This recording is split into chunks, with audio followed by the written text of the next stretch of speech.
আমি খুলে ফেলেছি। এই দেখো বক্সে কি আছে। এটা আমি আমার বরকে দেব।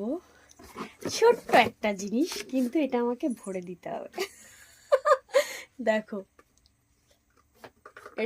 এটাতে দেখতে পাচ্ছ, এটা ক্যামেরাতে যদিও উল্টো আসছে।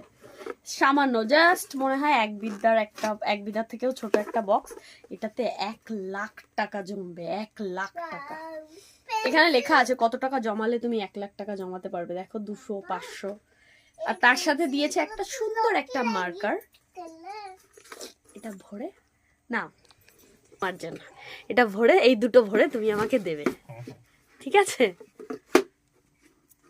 দেখাও দুটো। আর তার সঙ্গে আছে দুটো পেন, মানে কি পেন্সিল এটা? মার্কার পেন্সিলের মতো, বাট মার্কার স্কেচ পেন। এটাতে আছে স্কেচ পেন। এই সুন্দর বক্স এখানে দেওয়াই আছে। দেখো 500, 500, 500, 100, 100, 200, 200 এইভাবে ভরবা। খুব সুন্দরভাবে 1,00,000 টাকা জমা হয়ে যাবে। তারপরে তুমি এটা ভরে আমাকে দিয়ে দেবে। ওকে? দেখো আমি খুব সুন্দর একটা জিনিস অর্ডার করেছিলাম, কারণ এমনিতে পয়সা রাখা যায় না, তো ভাবলাম এইভাবে যদি পয়সাটা রাখা যায়।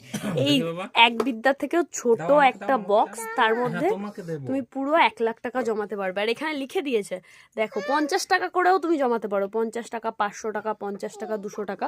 এরা যেভাবে দিয়েছে এভাবে যদি তুমি টাকাটা জমাতে পারো, তাহলে তুমি অল্প কদিনের মধ্যে 1,00,000 টাকা জমিয়ে ফেলতে পারবে। তো আমার 1,00,000 টাকার বেশি দরকার, তাই আমি দুটো বক্স অর্ডার করেছি। বেশি না, মাত্র 2,00,000 টাকা জমিয়ে তুমি আমাকে দিয়ে দেবে। আর অল্প কদিনই লাগবে। দেখো এখানে প্রত্যেক দিন যদি এটা করে ভরা হয়, তাহলে 1,00,000 টাকা জমাতে বেশি সময় লাগবে না। ওকে, ডান। তো আমার মিশন কমপ্লিট, তোমার মিশন শুরু। ওকে, বলো পাপা। ওকে। দেখো আমার বর চিন্তায় পড়ে গেছে বক্স দুটো দেখে, হিসাব করছে কতদিন লাগবে। এবার মাথা চুলকানো শুরু হয়ে গেছে, কিন্তু এটা নিয়ে নিয়েছে, এটাই আমার কাছে অনেক। এটা নিয়ে নিয়েছে, এটা ভরে আমাকে যেদিন দিয়ে দেবে সেদিন আবার তোমাদেরকে দেখাবো। ওকে, ডান। টাটা, আজকের মতো গুড নাইট। এখন বাজে রাত 1টা। রাত 1টার সময় আমি ভিডিওটা করছি। এটা আমাকে ভরে তাড়াতাড়ি করে দিয়ে দিও। Bye bye. এত সুন্দর একটা গিফট করলাম, কিছু বলবা না তুমি আমাকে? হ্যাঁ, স্পিচলেস আমার বর। থ্যাংক ইউ আমাকে রিটার্ন গিফটটা দেওয়ার জন্য। মানে যখন দেবে তখন থ্যাংক ইউটা দেবো, এখন দিচ্ছি না। ওকে, বাই, টেক কেয়ার। মামি।